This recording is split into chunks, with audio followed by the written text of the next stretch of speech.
Hi friends, welcome back to my channel. ఈ రోజు మీకు ఈ సీరియల్లో ఏం జరిగిందో తెలుసుకోవాలి అనుకుంటున్నారా? అయితే వెంటనే మనం సీరియల్లోకి వెళ్ళిపోదాం. ఇక శైలు చెప్పిన మాటలకి ఇంకా శైలు తల్లి వరాలైతే శైలుని కొడుతూ ఉంటుంది. ఇక శంకరం అయితే ఆగవే వరాలు, అసలు నువ్వేం చేస్తున్నావో నీకేమైనా అర్థమవుతుందా అని అంటుంటే, చాలండి చాలు, ఇంతవరకు మీరు దానికి నచ్చ చెప్పడానికి చాలాసేపే ప్రయత్నించారు, కానీ అది వింటుందా? విన్ని వాళ్ళకి ఇట్లాగే చెప్పాలి అంటూ ఇక వరాలైతే శైలుని బాగా కొట్టి ఇక అక్కడే ఉన్న గదిలో పెట్టబోతుంది. ఇక శైలు అయితే, సరే మీకు నేనంటే ఇష్టం లేనప్పుడు, అంత భారంగా ఉన్నప్పుడు, నాకు కేశవకిచ్చి పెళ్లి చేయనప్పుడు, నాకు కూడా ఈ ఇంట్లో ఉండడానికి అస్సలు ఇష్టం లేదు అంటూ ఇక శైలు తనంతట తానుగానే గదిలోకి వెళ్లి లాక్ చేసుకుంటుంది. ఒక్కసారిగా అలా లాక్ చేసుకోవడంతో ఇక అక్కడే ఉన్న శంకరం తలుపు బాత్తు, చూసావా వరాలు, ఎంత పని జరిగిందో, ఇప్పుడు లోపలదేనా చేసుకోరాని పని చేస్తే అప్పుడేం చేస్తావు అంటూ ఇక శంకరం అయితే తలుపులు బద్దలు కొట్టేలాగా ధనధన బాత్తుంటాడు. ఒక్కసారిగా దడేలిన తలుపులు ఓపెన్ అవుతాయి. ఇక శైలు లగేజీ బ్యాగ్తో బయటికి వస్తుంది. అది చూసిన వాళ్ళన్న సురేష్, ఏయ్ ఏంటే ఈ బ్యాగు అని అంటుంటే, చూడండి, మీకు నేను కేశవని పెళ్లి చేసుకోవడం ఇష్టం లేనప్పుడు, నాకు ఈ ఇంట్లో ఉండడం కూడా ఇష్టం లేదు, నేనిప్పుడే ఈ ఇంట్లో నుంచి వెళ్ళిపోతున్నాను అంటూ ఇక శైలు వెళ్ళబోతుంటే ఇక శంకరం అడ్డుపడుతూ, అమ్మ శైలు, అసలు నువ్వేం చేస్తున్నావో నీకు అర్థమవుతుందా? చూడు, వాణ్ణి పెళ్లి చేసుకుంటే జీవితాంతం బాధపడాల్సి వస్తుంది అని ఇక శంకరం చెప్తుంటే, చూడండి నాన్న, మీ మనసు బాధ పెట్టినందుకు నాకు కూడా బాధగానే ఉంది, కానీ మిమ్మల్ని బాధ పెట్టడం ఇష్టం లేక మీరు చూపించే అబ్బాయిని పెళ్లి చేసుకుని జీవితాంతం నేను బాధపడలేనన్నా. అందుకే మనసులో ఒకరిని పెట్టుకుని మరొకరిని పెళ్లి చేసుకోవడం నాకు ఇష్టం లేదు, నా వల్ల మీరు బాధపడడం ఇష్టం లేదు, అందుకే నేను ఇక్కడి నుంచి కేశవ్ దగ్గరికి వెళ్ళిపోవాలనుకుంటున్నాను అని అంటుంటే, వెళ్ళు, 4 రోజుల తర్వాత మళ్ళీ మేమే కావాలని తిరిగి ఇక్కడికి వస్తావు, అప్పుడు గాని వచ్చావంటే 2 కాళ్ళు ఇరక్కొట్టి మూలన కూర్చోపెడతాను అంటూ ఇక వరాలైతే శైలు బ్యాగ్ ని రోడ్డున ఇసురుకొడుతుంది. ఇక శైలు చాలా కోపంగా బ్యాగ్ తీసుకుని అక్కడి నుంచి నేరుగా ఇంకా కేశవ ఇంటికైతే వస్తుంది. ఒక్కసారిగా అందరూ మాట్లాడుకోవడంతో అదే టైంలో వచ్చిన శైలుని చూసి అందరూ కూడా షాక్ అయిపోతారు. ఇక కేశవ అయితే, ఏంటే నేరుగా బ్యాగ్తోనే వచ్చేసావు అంటూ ఇక కేశవ అడగడంతో, కేశవ, వచ్చేసాను, నేను ఇక్కడికి వచ్చేసాను, పెళ్లి చూపులు చెడగొట్టుకున్నాను, పెళ్లి కొడుకుతో నువ్వంటే ఇష్టం లేదు, నేను కేశవని ప్రేమించానని చెప్పాను, పెళ్లి చూపులు క్యాన్సిల్ అయిపోయాయి, తర్వాత పెళ్లి చూపులు క్యాన్సిల్ చేశానని ఇంట్లో అందరూ కలిసి నన్ను నానా మాటలు అని కొట్టారు, అందుకే వాళ్ళక్కర్లేదు, నువ్వే కావాలని చెప్పి నీకోసం వచ్చేసాను, చూడు, పెళ్ళి ఎప్పుడు చేసినా నాకు ఇబ్బంది లేదు, కానీ అంతవరకు నేను ఇక్కడే ఉంటాను అంటూ ఇక శైలు అక్కడే బ్యాగ్తో కూర్చోవడం చూసి అందరూ కూడా షాక్ అయిపోతారు. ఇంకా ఇదంతా చూసిన మాధవ్ అయితే, అమ్మా అది అని అంటుంటే, చూడండి, ఇప్పటికే అందరూ కలిసి నన్ను ఇష్టం వచ్చినట్టు కొట్టారు, నేను ఇంతసేపు ఏడుస్తూనే ఉన్నాను, ఏమనుకోకపోతే నాకు కాస్త తినడానికి ఏమైనా పెడతారా అంటూ ఇంకా శైలు అడిగిన మాటలకి ఒక్కసారిగా మహాలక్ష్మికి బాధ అనిపిస్తుంది.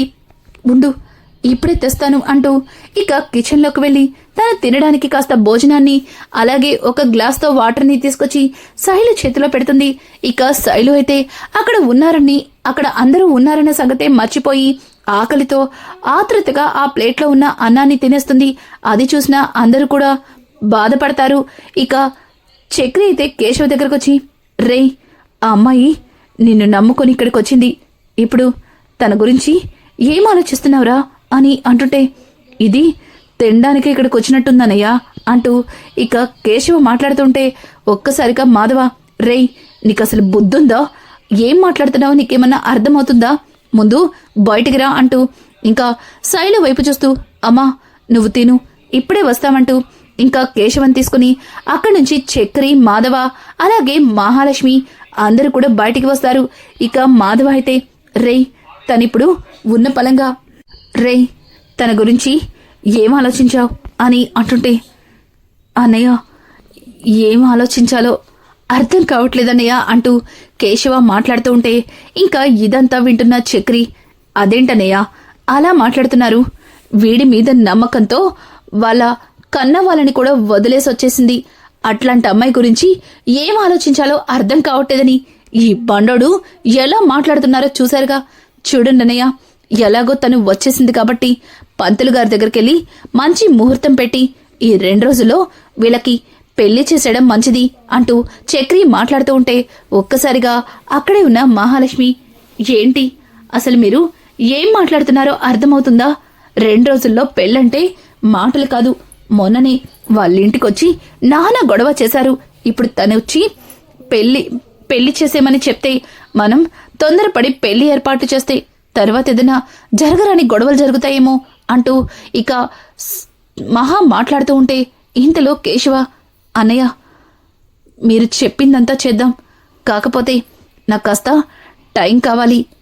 నేను తనని కాస్త బయటికి తీసుకెళ్తాను, తనతో కాస్త మాట్లాడాలి అంటూ కేశవ మాట్లాడే మాటలకి ఇక అక్కడే ఉన్న చక్రి, రే ఏంట్రా అసలు నువ్వేం ఆలోచిస్తున్నావో అర్థమవుతుందా?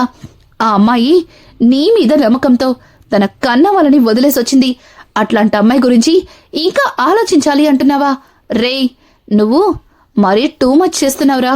ఇక్కడ ప్రాణానికి ప్రాణంగా ప్రేమించిన వాళ్ళే కనీసం మోహం కూడా చూడట్లేదు. నీకోసం తను వాళ్ళనే వదులుకుని వచ్చేసింది అంటూ ఇక చక్రి అయితే కేశవతో మాట్లాడుతుంటే పక్కన ఉన్న మహాలక్ష్మి, అయినా వేరే వాళ్ళ గురించి ఎందుకు, ఇక్కడ జరుగుతుందని గురించి మాట్లాడకుండా మీరు అంటూ ఇంకా మహా అయితే చక్రితో అంటుంది. ఇక ఇంతలో మాధవ్ అయితే, రేయ్ వాడు అమ్మాయితో ఏదో మాట్లాడాలంటున్నాడు కదా, మాట్లాడిన తర్వాత నిర్ణయం తీసుకుంటా అని చెప్తున్నాడు కదా, వాణ్ణి ఇబ్బంది పెట్టద్దు. ఇది చిన్న విషయం కాదు, పెళ్లి విషయం. పెళ్ళి అనేది జీవితంలో ఒక్కసారే చేసుకుంటారు, మళ్ళీ మళ్ళీ చేసుకునేది కాదు. రేయ్ నువ్వు తనతో మాట్లాడరా అంటూ కేశవతో చెప్పడంతో ఇక కేశవ లోపలికి వెళ్లి శైలు వైపు చూస్తాడు. శైలు భోజనం తినడం పూర్తయిన తర్వాత, అయ్యిందా ఇంకా కావాలా అంటూ ఇంకా కేశవ అడుగుతుంటే, అయ్యింది చాలు అని చెప్పడంతో, సరేరా వెళ్దాం అని అడగడంతో, ఎక్కడికి రా ముంగిసా అని అడుగుతూ ఉంటే, మీ ఇంటికి కాదులే, కంగారు పడకు, నీతో కాస్త మాట్లాడాలి అంటూ ఇంకా కేశవ అయితే శైలుని తీసుకుని అక్కడి నుంచి ఇక బయట పార్కుకైతే వెళ్తాడు. ఒక్కసారిగా పార్క్ చూసినా శైలు అయితే, రేయ్ ఏంట్రా పార్క్కి తీసుకొచ్చావు అని అంటుంటే, చూడు నీతో మాట్లాడడానికే, ముందు మూసుకుని రా అంటూ ఇక కేశవ అయితే శైలుని తీసుకెళ్లి ఒక ప్లేస్లో కూర్చోపెడతాడు. ఇక శైలు అయితే కేశవతో మాట్లాడుతూ, చూడు నువ్వంటే నాకు ఇష్టం, నువ్వు లేని జీవితం నాకు అక్కర్లేదు. నిన్ను గుండె నిండా దాచుకొని మరొకడితో తాళి కట్టించుకోలేను, అందుకే వాళ్ళందరినీ వదిలేసి వచ్చేశాను. చూడు కేశవ, నువ్వు లేకపోతే నేను బ్రతకలేను, ఇంకా నా మీద నీకు అనుమానం ఉందా అంటూ ఇంకా శైలు మాట్లాడుతూ ఉంటే ఒక్కసారిగా కేశవ, చూడు ఇంతవరకు ఇది నిజంగా ప్రేమ ఇంకేమన్నానా అని చిన్న అనుమానం ఉండేది, కానీ ఇది నిజంగా ప్రేమని మొన్న మీ వాళ్ళతో నువ్వు మాట్లాడిన మాటలు విన్న తర్వాతే నాకు అర్థమైంది. చూడు నువ్వు ఏదో టైంపాస్ చేస్తున్నావనుకున్నాను, కానీ నన్ను ఇంతలా ప్రేమిస్తున్నావని అర్థం చేసుకోలేకపోయాను. చూడు నిన్ను వదులుకుంటే నా అంత దురదృష్టవంతుడు మరెవ్వరూ ఉండరు అని చెప్పడంతో ఒక్కసారిగా శైలు, ఏంటి మళ్ళొకసారి చెప్పవా అని అడగడంతో, అవును నీలాంటి అమ్మాయిని వదులుకుంటే నా అంత దురదృష్టవంతుడు మరెవ్వరూ ఉండరు అని అంటుంటే ఒక్కసారిగా శైలు అక్కడికక్కడే పిచ్చిదానిలాగా ఎగిరి గంతలేస్తే, రే ముంగిసా నువ్వు చెప్పే మాటలు వింటుంటే మళ్ళీ వినాలనిపిస్తుందిరా, ఇంకొక్కసారి చెప్పవా అంటూ ఇక శైలు అడుగుతుంటే, చూడు నీలాంటి అమ్మాయిని వదులుకుంటే నా అంతా దురదృష్టవంతులు మరెవ్వరూ ఉండరు. చూడు నిన్ను అస్సలు వదులుకోను, నిన్ను పెళ్లి చేసుకుంటాను, మనిద్దరం జీవితాంతం కలిసి సంతోషంగా ఉందాం. ఎవరైతే మనం సంతోషంగా ఉండలేమన్నారో వాళ్ళందరికీ సమాధానం చెప్దామంటూ ఇక కేశవ అయితే శైలు చేతిలో చెయ్యి వేసి తనకి నచ్చ చెప్తాడు. ఆ తర్వాత ఇక తనకి ఒక ఫోన్ షాప్కి తీసుకెళ్లి మంచి మొబైల్ కూడా కొనిస్తాడు. ఇక శైలు అయితే మంచి మొబైల్ తీసుకుని అందులో ఇక కేశవ పేరుని సేవ్ చేస్తూ దానిలో ముంగిసా అని రాసి చివరిలో హార్ట్ సింబల్స్ అయితే పెడుతుంది. ఏంటి ఇది అని అంటుంటే, రే ముంగిసా, ఇది నీ మీద నాకున్న ప్రేమరా అంటూ ఇక ఫోన్ నెంబర్ని సేవ్ చేసి ఆ తర్వాత కేశవ ఫోన్ కూడా తీసుకుంటుంది. ఒసై రాక్షి, నా ఫోన్ ఎందుకే అని అంటుంటే, రే ఇందులో నా పేరేముందో చూడాలి కదా అంటూ ఇక నేమ్ చూస్తే అందులో బుస్సు అని ఉంటుంది. ఒక్కసారిగా బుస్సు అని చూసి ఇక శైలు అయితే, రే ఏంట్రా ఇది, బుస్సు ఏంటి బుస్సు అంటూ ఇక బుస్సు పక్కన మై వైఫ్ అని రాసి దానికి కూడా హార్ట్ సింబల్స్ పెట్టి ఇక కేశవకి ఇస్తుంది. అదంతా చూసి కేశవ అయితే తనను తను నవ్వుకుంటాడు. ఇక ఫోన్కి బిల్ కట్టి అక్కడి నుంచి బయటికి వచ్చిన తర్వాత, రే ఇప్పుడు మనం ఎక్కడికి అని అంటుంటే ఇక కేశవ అయితే మీ ఇంటికి అని చెప్పడంతో ఒక్కసారిగా శైలు షాక్ అయిపోతుంది. అంటే ఎందుకంత చెప్పింది అప్పుడే మర్చిపోయావా, అంటే నన్ను వదిలేస్తున్నావా అంటూ ఇక శైలు అయితే అమాయకంగా ఫేస్ పెట్టి ఇంకా కేశవని అడుగుతుంది. కేశవ చూడు, నిన్ను వదలని చెప్పాను, జీవితంలో నిన్ను వదులుకోనని కూడా చెప్పాను, మరి ఎందుకలా మాట్లాడుతున్నావు? చూడు, మనకంటే పెద్దవాడు మా మాధవన్నయ్య, అన్నయ్యకి పెళ్లి కాకుండా నేను పెళ్లి చేసుకోవడం చూడటానికంతా బాగోదు. అందుకే అన్నయ్యకి పెళ్ళైన మరుక్షణం మనం పెళ్లి చేసుకుందాం. అంతవరకు నువ్వు మా ఇంట్లో ఉంటే చూసేవాళ్ళు నలుగురు నాలుగు రకాలుగా అనుకుంటారు. అందుకే కొద్ది రోజులు ఓపిక పట్టు, తర్వాత అన్నయ్య పెళ్లి జరుగుతుంది, వెంటనే మనం పెళ్లి చేసుకుందాం. అంతవరకు నువ్వు మీ వాళ్ళ దగ్గర ఉంటేనే సేఫ్. చూడు, వాళ్ళతో నేను మాట్లాడతాను అని ఇక కేశవ అయితే శైలుకి నచ్చ చెప్పడంతో శైలు కూడా కేశవ మాటలకి సరే అని ఒప్పుకుంటుంది.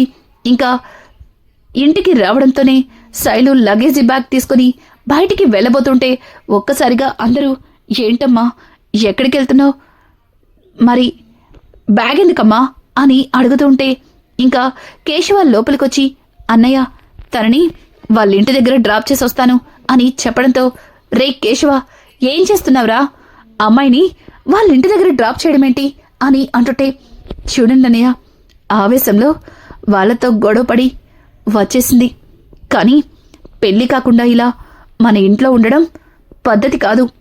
అందుకే పెళ్ళయ్యాక తనిక్కడే ఉంటుంది కదా, అంతవరకు తనని వాళ్ళింట్లోనే డ్రాప్ చేస్తాను అంటూ ఇక కేశవ అయితే శైలుని తీసుకుని అక్కడి నుంచి నేరుగా వాళ్ళ ఇంటికైతే వెళ్తుంది. ఇంకా శైలు వెళ్ళిపోవడంతో తలా ఒక దుక్కు కూర్చుని ఇక శైలు గురించి మాట్లాడుకుంటూ, చూసారా దాన్ని ఎంత అల్లారు ముద్దుగా పెంచాం, కానీ అది గుండెల మీద తన్ని వెళ్ళిపోయింది. దానికోసం మా అందర్నీ తిట్టారు, కానీ అది మీకోసం కొంచెమైనా ఆలోచించిందా అంటూ ఇక వరాలు అయితే శంకరంతో మాట్లాడుతూ ఉంటే, శంకరం అదలా వెళ్ళిపోవడానికి కారణం నువ్వే కదే, దాన్ని ప్రశాంతంగా ఉండనివ్వలేదు, ప్రతి నిమిషం దాన్ని కొట్టి తిట్టి దాన్ని ప్రాణాలు తీసేశారు అంటూ ఇక శంకరం అయితే ఇద్దరిని తిడుతూ ఉండగా సడన్ గా డోర్ ఓపెన్ అవుతుంది. ఇక బ్యాగ్ తో శైలు లోపలికి రాగానే, ఏయ్ ఎందుకొచ్చావే మళ్ళీ, వాడే కావాలని మనం అక్కర్లేదని వెళ్ళిపోయావు కదా, మళ్ళీ ఎందుకొచ్చావే అని అడుగుతూ ఉంటే ఇక శైలు భయపడుతున్నట్టుగా ఫేస్ పెట్టి లోపలికి వస్తుంది. ఇంకా శైలు వెంటే కేశవ కూడా వస్తాడు. చూడండి, తనిక్కడికి రావడానికి కారణం తను కాదు, నేను. అసలు తను ఇక్కడికి రానని గొడవ చేసింది. పెళ్లి కాకుండా ఒక ఆడపిల్ల మరొక మగాడి ఇంట్లో ఉంటే మీ గురించి నలుగురు నాలుగు రకాలుగా చెప్పుకుంటారు. అది నాకు ఇష్టం లేదు. అందుకే తనని ఆనవాయితీగా పెళ్లి చేసుకుని నాతో పాటు మా ఇంటికి తీసుకెళ్తాను. అంతవరకు తన జోలికొచ్చినా తన్నేమన్నా అన్నా ఒక్కొక్కరిని అస్సలు వదిలిపెట్టను. రే బావమరిదిగా తన జోలికొచ్చావంటే చీరేస్తాను అంటూ ఇంకా కేశవ అయితే వాళ్ళకి వార్నింగ్ ఇచ్చి శైలుకి బాయ్ చెప్పి అక్కడి నుంచి వెళ్ళిపోతాడు. ఇంకా శైలు రావడంతోనే ఏయ్ ఏంటే ఆ రౌడీ వెధవని తీసుకొచ్చి మమ్మల్ని బెదిరిస్తున్నారు, అసలు ఇదంతా నీ వల్లే కదే, చూడు నీ వల్ల ఊర్లో అందరూ మనల్ని ఎలా చూస్తున్నారో అంటూ ఇక శైలుని కొట్టబోతుంటే శైలు అక్కడి నుంచి గబగబా గదిలోకి వెళ్లి డోర్ లాక్ చేసుకుంటుంది. చూసారా దానికి ఎంత పొగరో, ఎలా తలుపులు వేసుకుందో అని అంటుంటే ఇక శంకరం అయితే ఏం మాట్లాడలేక మౌనంగా ఉండిపోతాడు. ఇంకా ఇక్కడ చూస్తే ఇంటికి వచ్చిన కేశవతో చక్రి, రే అసలు నువ్వు చేసిందేం బాగాలేదు, ఆ అమ్మాయికి వాళ్ళింట్లో సేఫ్టీ లేదనే కదా ఇక్కడికి వచ్చేసింది, మరి తనని మళ్ళీ అక్కడే డ్రాప్ చేసావు, ఒకవేళ తన్ని ఏ గుళ్ళోనో బలవంతంగా తన మెడలో తాళి కట్టిస్తే ఏం చేస్తావురా అంటూ ఇంకా చక్రి అడుగుతుంటే ఆ మాటలకి కేశవ, అనయ్య ఒకవేళ వాళ్ళు అలా చేసినా శైలు మాత్రం ఎవ్వరినీ పెళ్లి చేసుకోదు, నాకు తెలుసు, పెద్దనయ్య పెళ్ళయ్యే వరకు నేను తనని పెళ్లి చేసుకోలేను అంటూ ఇక కేశవ అయితే అక్కడి నుంచి వెళ్ళిపోతాడు. ఒక్కసారిగా చక్రి ఏంటనయ్యా వీడు అని అడుగుతూ ఉంటే అక్కడే ఉన్న మహాలక్ష్మి, కేశవ తీసుకున్న నిర్ణయం నాకు కూడా నచ్చింది, పెద్ది పెళ్ళయ్యాకే కేశవ పెళ్లి జరుగుతుంది, ముందు పెద్దికి ఎలా పెళ్లి చేయాలో దాని గురించి ఆలోచించండి అని చెప్పడంతో ఇంకా అక్కడే ఉన్న కన్నా అయితే వదినా ఒకసారి ఇది చూడండి అంటూ తన మొబైల్కి వచ్చిన మ్యాట్రిమోనీ యాప్లో సంబంధాలనైతే చూపిస్తాడు. ఇక అది చూస్తున్న మహాలక్ష్మి అయితే చాలా బాగుంది కదా అమ్మాయి, ఈ అమ్మాయికి మన పెద్దికి ఈడు చూడు చాలా బాగుంటుంది అంటూ మహా మాట్లాడుతూ ఉండగా ఒక్కసారిగా మనీష ఏడ్చుకుంటూ లోపలికి వచ్చి ఇక మాధవని హత్తుకుంటుంది. అలా మాధవని హత్తుకోవడం చూసి అందరూ షాక్ అయిపోతారు. వదినా ఏంటిది, మనకి మ్యాట్రిమోనీతో ఇక పని లేదేమో అనిపిస్తుంది అంటూ కన్నా మాట్లాడుతూ ఉంటే పక్కన ఉన్న చక్రి, అవునరా నిజంగానే మనకి మ్యాట్రిమోనీతో పని లేదనిపిస్తుంది, ఇదంతా చూస్తుంటే అన్నయ్యకి ఆల్రెడీ వదిన సెట్ అయిపోయినట్టుంది అంటూ ఇక చక్రి కూడా అంటుంటాడు. ఇక అక్కడే ఉన్న మహాలక్ష్మి, నిజంగా వీళ్ళిద్దరికీ ఈడు చూడు చాలా బాగుంటుంది, కానీ మనీష ఎందుకు ఏడుస్తుంది అంటూ ఇక ముగ్గురు కూడా అక్కడికి వస్తారు. ఇక మాధవ అయితే మనీషని దూరంగా జరిపి, ఎందుకు ఏడుస్తున్నావు మనీష, ఏమైంది, కాస్త కళ్ళు తుడుచుకో అంటూ తనకి జాగ్రత్తలు చెబుతూ ఉంటే ఇంతలో అక్కడికి వంశీ వస్తాడు. మనీష నీకోసం అంతా వెతికాను, ఇక్కడున్నావా అని అనడంతో ఇక మాధవ అయితే వంశీ తనకేమైంది, ఎందుకు అంతలా ఏడుస్తుంది అని అంటుంటే, అన్నా ఇంతకు ముందు మీతో చెప్పాను కదా, తనకి ఇష్టం లేని పెళ్లి చేయడానికి మా వాళ్ళందరూ అక్కడ సిద్ధమైపోయారు, తనని ఇమీడియట్లీ తీసుకురమ్మని ఫోనుల మీద ఫోనులు చేస్తున్నారు, ఒకవేళ మనీష రాకపోతే వాళ్ళే వచ్చి తీసుకెళ్తామంటున్నారు, ఎక్కడ వాళ్ళు వచ్చి తనని తీసుకెళ్ళిపోతారేమోనని తను భయపడి నాకు చెప్పకుండా ఇంట్లో నుంచి వచ్చేసింది.